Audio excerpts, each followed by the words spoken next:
I think Ilya Topuria and Conor McGregor fight is probably the biggest fight out there that you can make. Any casual or anybody that knows anything about fighting would love to watch that. And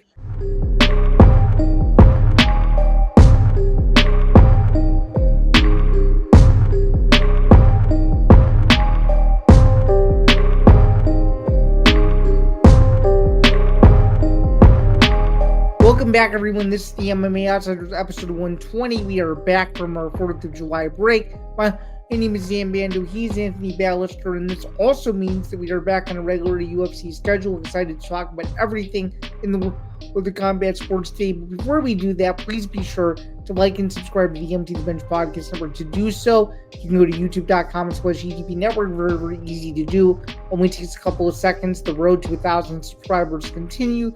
And also, just as a reminder as well, the MMA Outsiders is presented by Playback alongside every other show on the network. So if you want exclusive live streams of NBA, WNBA, and Major League Baseball games, you can go there free of charge. It only takes about 30 seconds to a minute to set up an account, and from there you can watch all of the sports in that realm with us based on all the live streams we do. And of course, you can listen to the MMA Outsiders wherever you get your podcasts, whether that's Spotify, Apple Podcasts, Acast, and so much more. Anthony, before we get going, do you kind of want to talk about what we have on the docket today before we get started?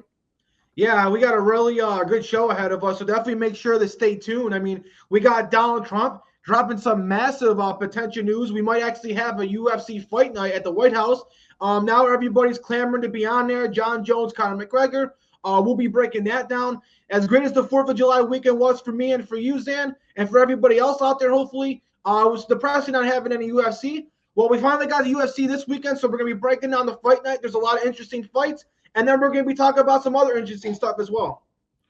Yeah, we're going to be talking about a lot of interesting stuff and so much more. So, well, I guess let's get to it off the top. So it looked like it was going to be a dead weekend in MMA with no UFC until Donald Trump appeared at a rally in Iowa to end the week, and he dropped a bombshell announcement that for the 250-year anniversary of the United States of America, which of course would be next year, he wants to host a UFC fight. That would be 4th of July weekend in Washington, D.C. on the lawn at the White House.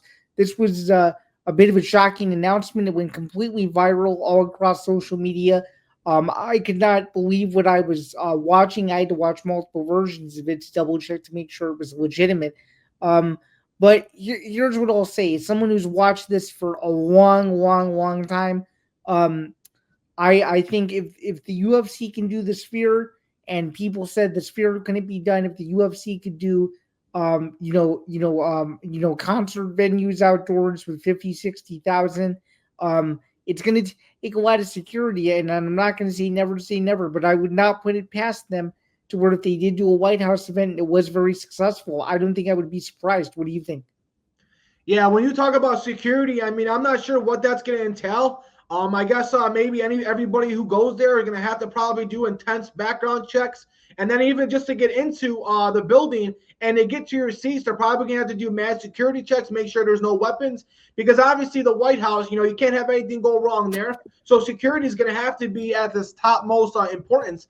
And when Donald Trump first announced this, I was pretty much in shock. I thought, Donald Trump says a lot of things that, you got to take with a grain of salt. But the interest that Dana White showed into this, it does seem like this is something they probably are interested in working on. And I do think that this has potential to be one of the biggest, fight cards we ever seen. There's going to be tons of guys who, whether they're American or not, who, like Donald Trump and respect Donald Trump. And just the idea of fighting at the White House, such an excluded place, I think this is a tremendous opportunity for all fighters. And I think that's why we see so many fighters that want to fight in this fight card. Obviously, celebrating the 250th anniversary of our great country. What better way to do it than to have a UFC fight night there? And I'm not sure if it's going to be a fight night or a pay-per-view. I'm guessing with, the importance of this, it feels like it would have to be a pay-per-view. And I guess Dana White won't be able to take his vacation because typically this is usually the week he gets off. Well, I guess this won't be a week that he has off next year. But if this happens, I think there's going to be so many fighters, particularly in America, they're going to want to be on this fight card, and it's going to be similar to what we saw at UFC 300, where every fighter is going to want to be on this card, and it's just going to be whoever Dana White decides to pick. So I'm very, very excited, Zan, and just to see the fight night outside in front of the White House on the grass that they have there. I mean, it just seems like something that you would see in the dream, and for it to come to fruition, I would definitely be very excited to see this happen. Yeah, I think putting White House in the same sentence as a UFC event to me doesn't scream a fight night. I think I think it would have to be a pay per view of some sort, and I think every fight on the card would have to have some sort of ranking implications because someone made the joke on social media the other day that the White House isn't prepared for the first four prelims to feature unranked fighters. I don't think they would. I don't think they would do that. What do you think? No, Donald Trump is going to want, all big names or ranked fighters. And even if they're not ranked fighters, it would have to be someone who's on the come up that a lot of people know about. And I mean, man, you just see what Donald Trump gets, the applause he gets and how crazy the crowd goes just from Donald Trump and his representative showing up to a UFC fight. Now, imagine now if they're in Donald Trump's backyard and he's basically the one kind of like hosting it, being there through the entire process. I mean, just fans and everybody and fighters are just going to go crazy for it. And so many fighters are going to want to go in there and put on a good performance for the president of the United States. And, Donald Trump's been a UFC fan since the beginning, even before the sport became the sport that it is.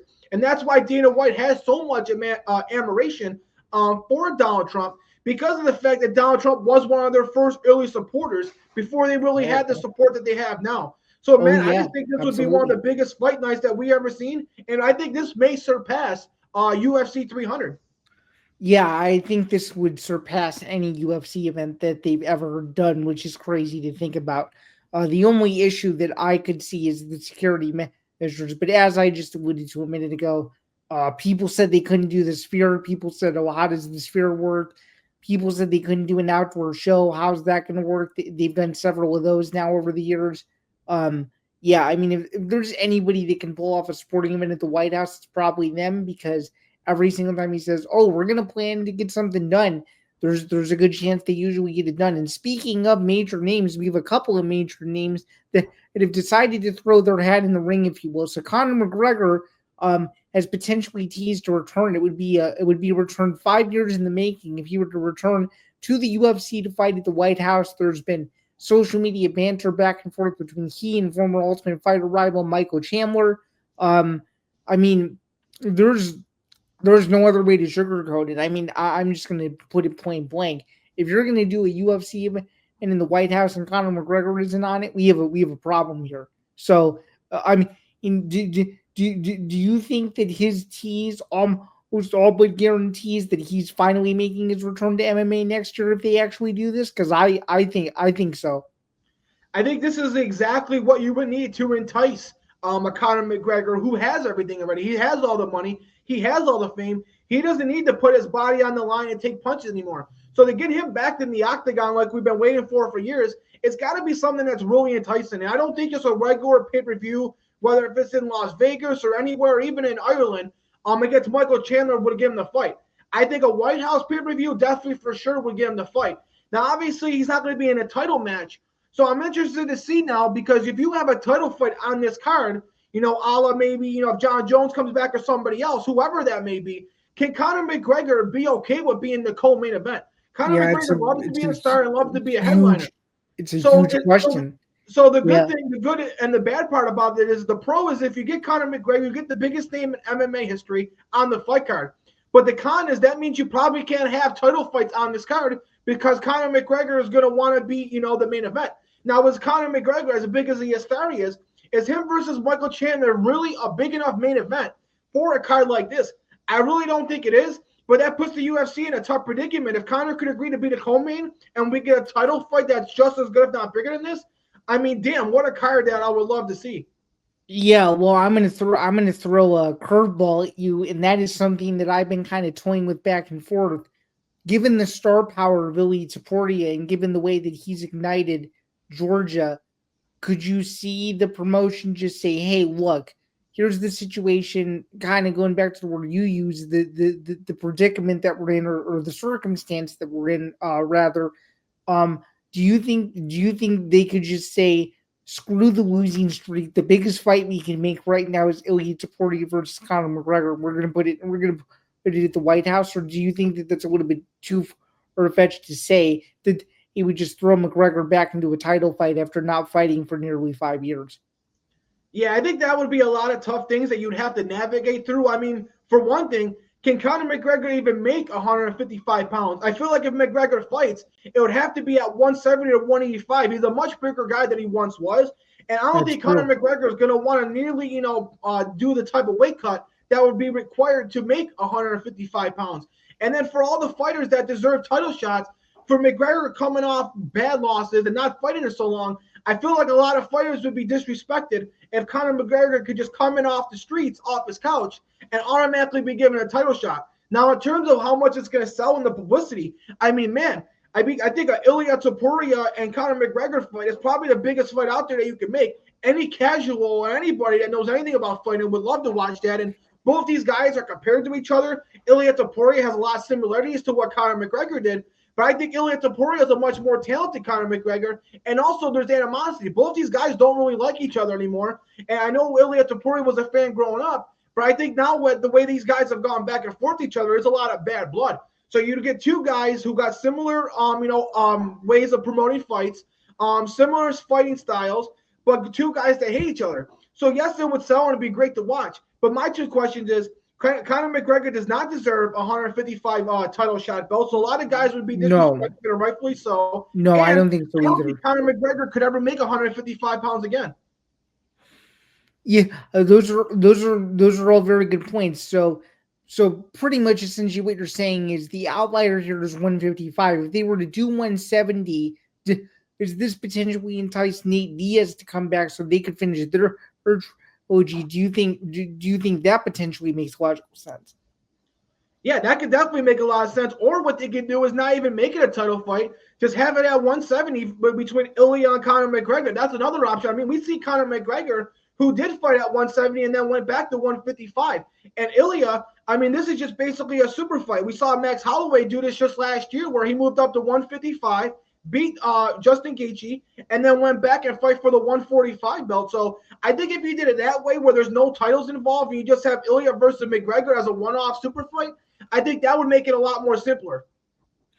Well, so speaking of one-off super fights and speaking of easiness, we had somebody else in the news concurrently alongside Conor McGregor, and that is Jon Jones. Apparently, his 3-week retirement is over. He re-entered the UFC testing pool, UFC anti-doping testing pool under drug-free sport.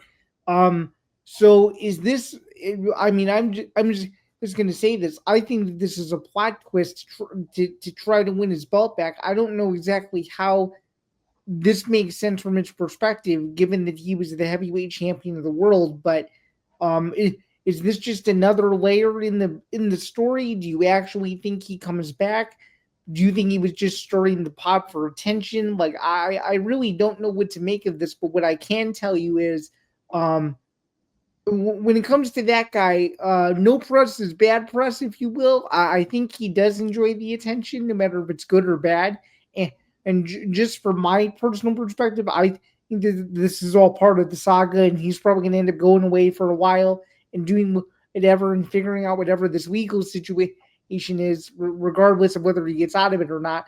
And then he's going to end up making a decision whether it's good or bad. I personally think this was just all to get people talking, and he even admitted it on social media that he likes keeping people on their toes when it comes to news about him. So I thought it was just a blowover funny incident to where I don't really think much is going to come of it. What do you think? And do you think that this is planting the seed, if you will, for a potential Jones comeback to either fight Aspinall, or do you think he's banking? I know maybe Cyril Gane beats Tom Aspinall, so I could go and win the rematch and regain my belt to prove that, I probably didn't have to fight Tom Aspinall to still prove that I'm the best heavyweight in the world. What do you think? Yeah, I just think Jon Jones now, post-retirement may just have too much time on his hands. And like you said, no publicity for him is bad publicity. So I just think he's doing anything he can to keep his name in the headlines.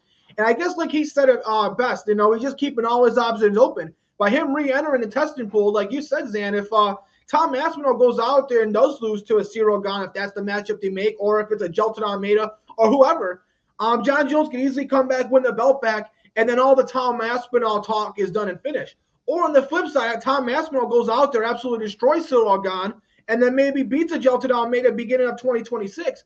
Maybe this sets up for the super fight to finally happen between Jon Jones and Tom Aspinall at the White House.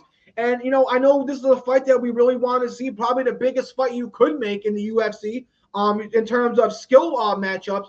If this fight now was to happen after Jon Jones' retirement, saying he wasn't going to fight, it wasn't going to come back, if this fight now does happen after Tom Aspinall goes, defends the belt another 1 or 2 times, I think this makes this fight even that much more bigger and that much more of a higher seller. And then also, too, if you got Tom Aspinall versus Jon Jones, you got the American versus the Brit.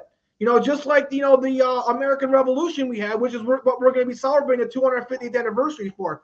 So, I mean, damn, if that's what's happened, I think that would set up a bigger fight than we ever could imagine for these guys. But I just think Jon Jones is just keeping his name in the headlines and just, keeping all options open. I guess this gives us a little bit of hope that maybe someday we get to see the Tom Aspinall fight happen. But, I'm ultimately right now, I think Jon Jones just has too much time on his hands. And most likely, I don't think we're going to see Jon Jones fight Tom Aspinall. Yeah, I don't think so either. But I think if there's the biggest fight in the world that can still be made, I still think it's that fight. And I think it would be a very poetic fight to occur on the 4th of July, just given the historical significance of the two countries, as you just alluded to. And I think it's one that a lot of people would be interested in. One thing that I don't think a lot of people are talking about is, I'm just going to throw it out there. I have no inside information. This is just a prediction. I don't think you can do a fight at the White House unless Netflix is all over it. What do you think? Yeah, we're gonna have to see who the streaming service is, but I think Netflix would be a great avenue for this. I mean, if they decide to have it on Netflix, you get a lot more people watching it.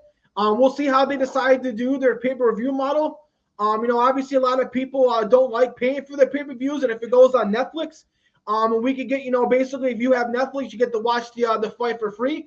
I think that would be a great, tremendous buy for the UFC. But I definitely think now, with this potential of this big event in the White House, this is definitely going to be something that Dana White will probably be using in his negotiations for the media rights deal. So this is just a help for Dana White and probably get the UFC more money. Well, and that's a good place to take a pause, because we are going to take a quick break, and you guys are going to hear a message from our friends over at Playback to hear more about what the platform is all about. And then once that's over, we will get back to the show for the second half, where we will preview UFC Nashville and so much more. So we will see you guys in just a few. All right, just want to do a quick timeout in the middle of the show to remind you guys that the MMA Outsiders is presented by Playback. And I teased that there was something a little bit earlier in the show, but now without further ado, here we go. Presented by Playback, watching sports is more fun with others, but we spend too much of our time watching alone. Playback is a virtual space where communities can stream live sports together with everyone perfectly synced up. Creators can hop on stage, deliver their own play-by-play analysis and commentary, and invite viewers up for Q&A. Playback makes watching sports fully interactive and a social experience, from playing fantasy sports, repping your favorite players and teams, and watching with the commentators and communities you care about.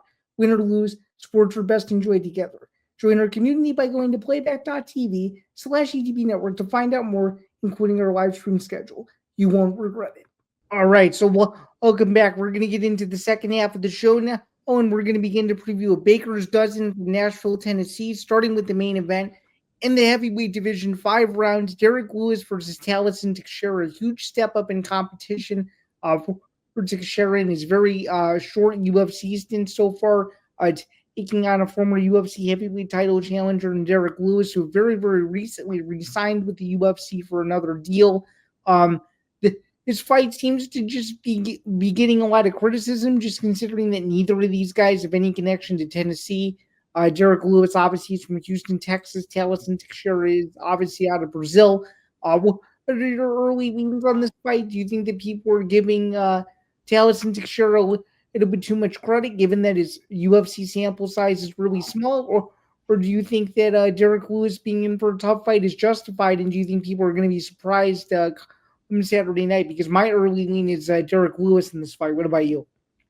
Yeah, Zay, I know we usually agree on most of these fights, but I guess we might be disagreeing on this because I got the second option. I think Teixeira is getting the right amount of publicity, and I I think he's probably going to win. He's undefeated. I honestly think he's one of the best upcoming heavyweight prospects in the world. We've seen Derrick Lewis, finish and KO before, and yeah, Derrick Lewis still has that power and can KO anybody, but he is getting older. And like I said, we have seen him finish before, and I think Teixeira, man, I think this guy is just on the rise. I think this guy's going to continue to take the next step. Now fighting against a top 10 heavyweight in the world. I think Teixeira is going to go out there, being the quicker, taller guy with the longer reach. I think he's going to go out there and surprise everybody and get the TKO win over Derrick Lewis and shoot his way up into the top 10 heavyweights. Wow, so Tapology agrees with you. Man, Tallison Teixeira, a pretty sizable favorite at minus 260. The comeback on Derrick Lewis is plus 200. And when you look at the voting panel, if you will, Teixeira, a 67% clip at the time that we're recording this compared to Lewis's 33. And it is out of 2,224 predictions, which will obviously fluctuate as the week goes on. Of course, as you just alluded to, Teixeira undefeated, a winner of 5 in a row, and 8-0 overall. Derrick Lewis has only won 2 out of his 5 fights, currently sitting at 28-12 overall in MMA, getting up there in age, just a little over 40 years old, and probably has one more run at a title shot. And if he can get that, he probably needs to think about hanging it up. But we're gonna have to disagree on this one. But at the very least, we see a potential finish in this fight, which is really, really good. And we have a fight of 2 contrasting styles in the co-main event. We have former UFC welterweight title challenger Stephen Thompson taking on Gabriel Bonfim, and without question, the biggest name to date that Bonfim has fought. You think very, very similar to the last fight here, that there's too much hype on Bonfim, or do you think that this is the spot where Stephen Wonderboy Thompson gets a much-needed win? Because I feel like he needs a signature performance, because it's been some time since we've seen Wonderboy at his best. What do you think? Yeah, I kind of feel similar to I felt on the last fight. With Bonfim, I mean, he's 5-1 in the UFC. His only loss was to a gritty, tough Delby, who really gives a tough fight to anybody he fights. He's a submission and grappling expert, and going up against a older karate style Stephen Wonderboy Thompson, who is on a 2-fight losing streak. Yeah, he could catch anybody, and yeah, just like Delby did to Bonfim, Stephen Wonderboy Thompson can catch him with a knee, elbow, or a kick. So you got to give him a puncher's chance in this one for the TKO. But I just think Bonfim is on a tremendous run right now. And I just think he's going to be able to get this fight to the ground. And being that grappling expert and artist, I think that's a bad recipe for Stephen Wonderboy Thompson, who can struggle against grapplers. So I don't think he'll get the submission win. But I do think Bonfim can get control and get this fight to the ground and win the control time. So I'm going to go Bonfim to get the win, get himself into the rankings, and win by unanimous decision. Yeah, I like Bonfim too, but I actually like him via late finish. I think he finishes mid to late second round by a TKO. I think he catches Wonderboy Thompson coming in after a very close first round. And I think Wonderboy either has to look at 2 options. He needs to either look at moving weight divisions or he needs to think about a retirement. So I think he's in a very similar situation to Derrick Lewis, where potentially Father Time has caught up to him, and he might be on the downswing of his career. Speaking of another fight where a lot of people, will have this very one-sidedly as well, you have the always tough and dangerous Calvin Kattar taking against Steve Garcia. And as someone like myself who follows a lot of MMA content creators and a lot of people who know a lot more about MMA betting than I do, it seems like nobody is giving any love to Calvin Kattar this week. Do you think that the disrespect towards the Bostonian is justified, or no? What do you think? I think it's justified given his recent losing streak. I mean, Calvin Kattar, who still is one of the top 15 best featherweights in the world, is on a 4-fight losing streak and hasn't got a win since 2022. But honestly, Zan, the fights we spoke about, this is the toughest one for me to pick. I've been back and forth on this. I can kind of see this one going either way. Yes, I love Steve Garcia. He's going in the opposite direction on a 5-fight win streak. A brawler that could put anybody out in his prime now, getting better with each fight. Finally, after winning all these fights, finally gets his opportunity at a top 15 guy and a potential ranking next to his name. I think stylistically, this could be a tough matchup. Kelvin Cater is a really tough guy to finish. He's not a guy that really gets TKO'd or knocked out often. And with his grappling ability and also the fact that he can land big shots as well, this could be one of those fights that stylistically might just be a bad matchup for Steve Garcia. So it's going to be a tremendous test for him. But because since he's the younger fighter who's on the better win streak, I think he's going to land something really, really huge that's going to really hurt Kelvin Cater in the second, third round. And with Kelvin Cater getting older, I think the models are going to start to wear on him. And I think this might be something that we don't see often, but I think Steve Garcia might be able to be the brawler he is, get that second or third round TKO. So I think this is going to be a back and forth fight. I wouldn't be surprised if it's 1-1 heading into the third round. And I think somewhere in the third round, Steve Garcia is going to land something big. It's going to hurt Kelvin Cater. And we're going to see Steve Garcia get the TKO win and finally get a ranking next to his name. But I'm not too confident, Zan, and I wouldn't be surprised to see Calvin Cater get this win and win it and me to be wrong. Yeah, I'm going to have to disagree with you here. I see Calvin Cater in a comeback effort winning in the third round. I think it's going to be one of those fights where Garcia is going to be clearly ahead 2-0, and it's going to be one of the best comebacks of the year in the UFC. But I could see it going the other way too. And I think it's one of those fights where you just don't know when Calvin Cater is going to show up. If it's the one against Max Holloway from a couple years ago where he was just decimated, I think you're going to run into some issues. If it's the one where he fought Ricardo Lamas 5 or 6 years ago, we could be in for a very, very interesting fight. So that's another fight to potentially flip a coin on there. Then if you look at some of the other fights on the card, as I just alluded to, we obviously have 12 fights on this card.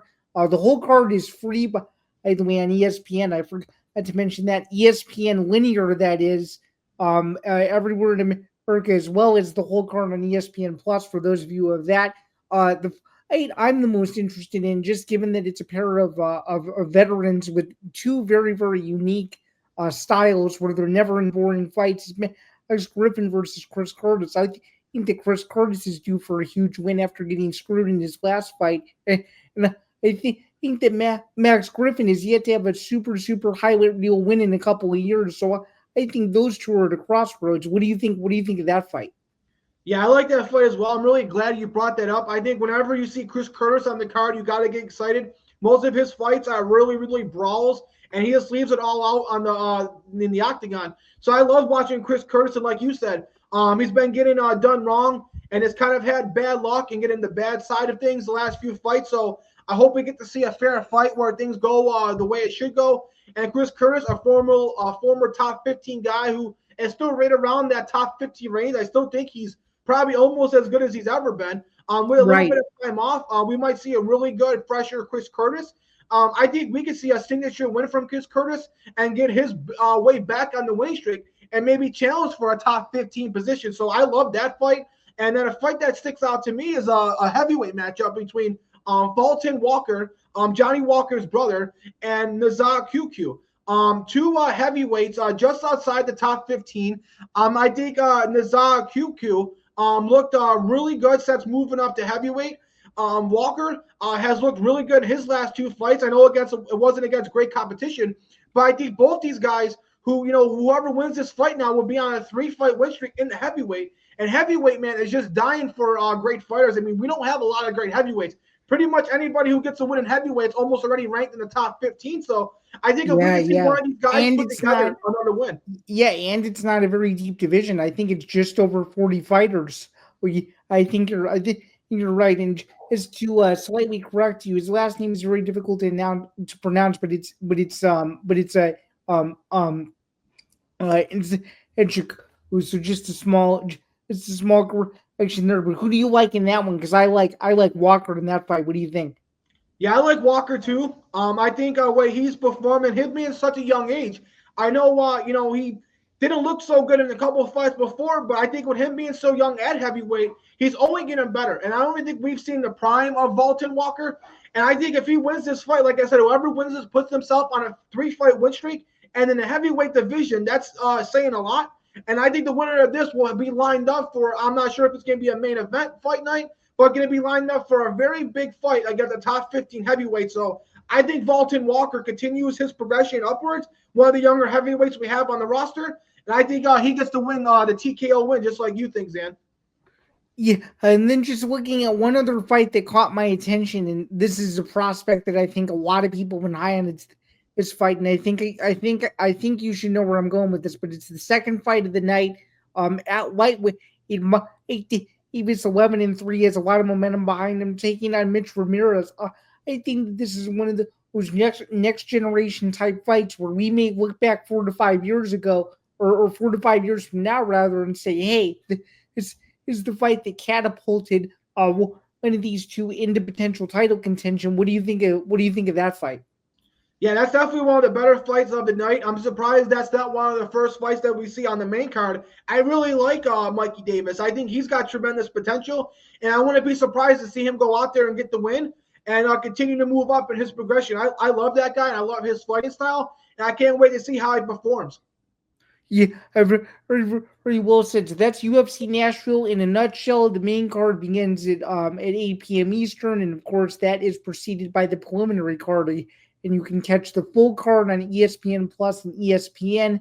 Stick to MMA Outsiders social medias where we will give you our full card predictions on the day of the event. It's very nice to be back on a regular schedule with the UFC, as we have an event every single weekend through August 23rd.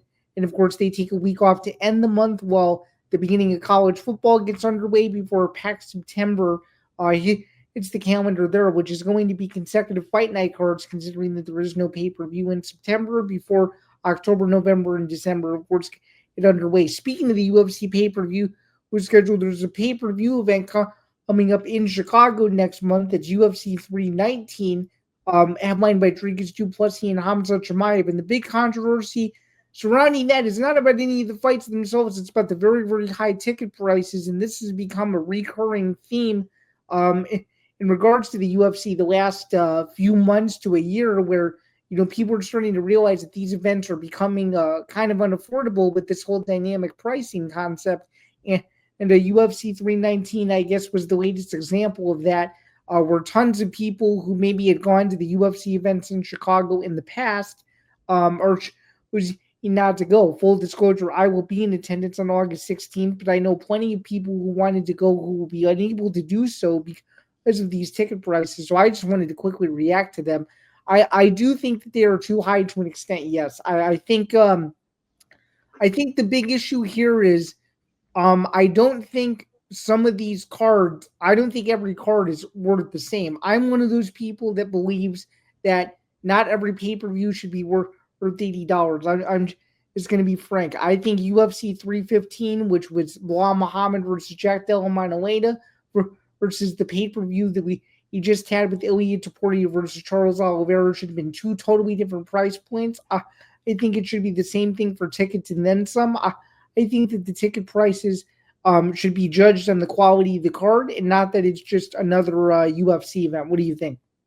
Yeah, absolutely agree, Zan. You couldn't have said it any better. And it's like, for the average fan or the average working middle class person, I know given with the economy and inflation and stuff, how is the average UFC fan supposed to afford these pay-per-view prices or afford to ever go to a UFC event? I mean, it's almost becoming like the only people that are going to be able to go to these things are the high-profile celebrities like Dio Vaughn, Nelk, former UFC fighters. I mean, that's pretty much all you see at these fight cards, because who else can afford it? I mean, we even seen fight cards like UFC 316 where you got fights in the 300 levels that they want thousands of dollars for. I mean, I would never pay thousands of dollars for a 300 level seat. I might consider it for a 100 level seat, but I'd rather watch you at home for that. I mean, I know you get to be there and be there live, but to spend $1,000 for something that you're so far away, you don't even feel like you're actually there. And it's just not good for the UFC fan. And, you think, the UFC would want more fans to show up there, have families bringing, their young kids there. And that's how you build the next fan base of the UFC fans. So I think Dana White has to change this up. And it seems like we're going in the opposite direction. It seems like it's going to get more expensive and more pricey. And I feel like for guys like us who aren't casuals, when it comes to just the pay-per-view price, they definitely should lower it from $80 for the fight card for the pay-per-views that aren't, nearly as marketable, or it maybe do something like where you pay a monthly price and you get it all. I mean, if you're someone that wants to watch all the pay-per-views, then why not make a package deal where you could pay one low price and get all the pay-per-views? Maybe if you buy all the pay-per-views at once, they're $40 a month. But then you're getting someone to pay a large sum of money and you get every pay-per-view card. No one's gonna sit there and spend $80 on every single pay-per-view when not all pay-per-views are created equally. And then they expect those same absolutely. fans to spend $2,000 to stay in 300 levels. That's not really the experience that the UFC fans want. And I think if the UFC continues to want to grow their fan base, this is something they're going to have to think about changing. Yeah, for sure. And you just brought up a great point. You know, the all-in idea for $35 to $40 a year. I'm just going to be transparent because I've done research on this. There are countries that do that, or in specific international countries, you can pay $40 for UFC Fight Pass and you get every single UFC event included. There's no reason why it can't be a similar level here. And I actually think too, even though they just relaunched their Fight Club membership, which full disclosure, I'm not a member of yet, and I'm going to explain why.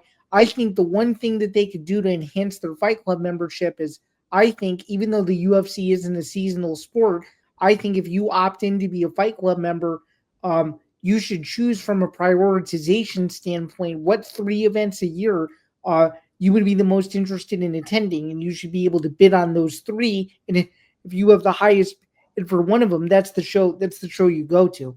So, I love that idea. If they did sort of like a raffle style system for one of the for every single person who's a member to at least go to one UFC event a year, I think everybody would be happy. So yeah, I love that, Zain. That's a great idea. For sure. And I think that this is something that they can note from boxing as well, because if you look at boxing ticket prices, we're going to talk about him in a second. I mean, this just goes to show how crazy it is. And you might laugh at this. You might not even known this. Who could have gone to Jake Paul's last fight for as cheap as $10? I'm not even joking. So I'm actually shocked because the prices of the UFC fight, I thought those would be very similar. So the fact that you could go to a Jake Paul fight, now he's not nearly as marketable as Ilia Topuria, but the fact that you could go watch him for $10, but you got to spend $3,000 to watch some prelims live, I think that's definitely unfair. No kidding. And speaking of Jake Paul, he was just recently ranked in the top 15 as one of the top 15 cruiserweights, which apparently is being investigated by the respective governing bodies, if you will. This isn't a surprise to me, but at the same time, you would think these governing bodies, these guys that are 50, 60, 70 years old that have been in boxing a long time, they need to know that some of the guys he's beating are legitimate. They need to know that some of these guys are 40 plus years old, 50 years old. You get the drill. If his name wasn't Jake Paul and this unknown name that wouldn't be considered Jake Paul was getting ranked like this, and he was fighting the level of competition that Paul was fighting, I think there would be a huge outcry. I feel like people aren't batting an eye about it because of who he is, and I just think that makes the sport of boxing look bad. What do you think? Yeah, I think it just goes to show you the difference between the MMA world and the boxing world. And I do think Jake Paul is a much better boxer, and people get him credit for it. He's every bit a pro boxer. I mean, you can see in his technique, the way he throws his jabs. He's got pro boxing tendencies and techniques and power. He's got some of the best power we've seen. But he hasn't even beat anybody close to being a ranked boxer. He's beat former ranked boxers or boxers who are formerly great or former MMA legends. But he hasn't beat anybody that's close to deserve or ranking. No, and honestly, not even close. And I feel like the reason why they did this is just because, they have a rule to where you have to be ranked in the top 15 to challenge for one of the belts. And, that's another thing I hate about boxing. They just give a belt to everybody. There's 5 or 6 guys that have a belt in every weight class. So I agree. Who's really the best. So I think they did this just so Jake Paul has the opportunity to be like, hey, if he decides to fight the champion, he can. Now, I think he would absolutely get destroyed. I don't think that would be a good fight for him. To fight someone like that. But I don't think Jake Paul was close to being a top 15 cruiserweight in the world. No. He's probably closer to a top 50 guy. And we see when he fought a real actual pro boxer that's in his prime, Tommy Fury, he struggled. So how is Tommy Fury not ranked, but Jake Paul ranked? Yeah, and on top of that, that's his lone professional loss. So yeah, I don't know. I don't understand it either. And again, another thing about boxing that just drives me crazy is dude, I don't know about you, but that's one of the sports where I feel like I can easily remember the divisions in MMA. I feel like I feel like I can barely keep up with the divisions in boxing these days. Like, if you were to tell me who the lineal champion is in every division, I don't think I could do it. Yeah, there's just two. I think there's 17 weight classes, 4 to 6 champions in every single weight class. It's too much to keep up with. The UFC, it's simple. Whoever's the champion is the best in the world, and then you got 15 guys who are all killers behind them. There's no controversy. There's no guy that just gets ranked by just beating, a bunch of, tomato cans. You got to earn those rankings. Where in boxing, it seems like it could just be maybe a publicity stunt or how big your name is to get somebody's rankings. Yeah, very well said. So just to wrap up this segment really quick, do you think that Jake Paul fights later this year? And if so, who do you think he fights? Because I think the most logical name, given the names that he called out a few weeks ago, is Badao Jack. What do you think? Yeah, I think that makes a lot of sense. I do think he'll fight again. Jake Paul likes to fight multiple times in the year, and he makes quite a lot of money doing it. That's why I think he just bought a $30 million ranch. So he's definitely using his money wisely. And I like the fight that you said. I think he's going to continue to progress. Each fight, though, after beside the Tommy Fury fight, he does seem to fight a guy that's a little bit more skilled and to slowly keep building up his resume. And I think maybe someday maybe he does get ranked in the top 15 and actually earns that top 15 ranking. But for right now, he definitely doesn't deserve it. But I like what you said, Sam. I think that would be a perfect matchup for him later in 2025. Yeah, and speaking of his opponent, it seems like his opponent has even more issues. Of course, that's referring to his opponent he just beat, Julio Cesar Chavez, being deported by Ace. Just briefly before we wrap up, what's your initial reaction to that? And were you just as surprised as I am? Because I couldn't believe it. Yeah, I was surprised as well, and it seems like a little fishy, Zan. Like did they just figure that out right after the fight? It feels like that was something maybe they knew and No, held they off knew after the that. fight. They knew that. I think. Yeah, I don't think it there's was. any way that they were going to risk losing that pay-per-view. So I think purposely they held information and waited until after the fight was taken care of for him to be deported and show what happened illegally. But man, I was definitely surprised. For some guy who's just fighting in the ring less than a week ago to be deported, that's something you don't see every day. No, certainly. And that's a good place to end it. So that's going to do it for episode 120 of the MMA Outsiders for Anthony Balester. My name is Zain Bando. Just a few quick reminders before we get out of here. Please be sure to listen to the MMA Outsiders wherever you get your podcasts. Again, that's Spotify, Apple Podcasts, Acast, and so much more. If you can't, just be sure to listen to us. And of course, if you want to do the inverse of that, you can go to youtube.com/ETV Network to watch the video only side. And of course, if you are watching us, please be sure to do the inverse and please be sure to add the podcast to your RSS feed so you don't miss a single episode. Again, just a quick reminder, I'm Sam Bando. I'm a staff writer at MMA Knockout, and of course, Anthony Balester, to my right, is an ETB Sports podcast. Anthony, because you're and a little bit more infrequently than I am, do you have any special projects coming up around on the network that you'd like to tease as we get closer and closer to the fall, or anything you'd like to reveal before we get out of here? Yeah, I guess just quickly with college football coming up soon, we got a lot of great things planned for when we bring back with me and others, Nick DiMartino for Forever Power 5. So definitely make sure you stay tuned for that. And also we'll be transitioning from the off-season show for Football Forecast to the regular season show. So we got a lot of great stuff for that. So definitely make sure to stay tuned. And hey, we got UFC back finally this week, so it won't be as boring as a Saturday as we just had last week. So that's going to do it for episode 120 of the MMA Outsiders. For myself, Zain Bando, he's Anthony Balester. We will catch you next week where we will recap everything that was UFC Nashville, preview UFC 318, and so much more. But until then, have a great week, and we will see you guys soon. Thanks.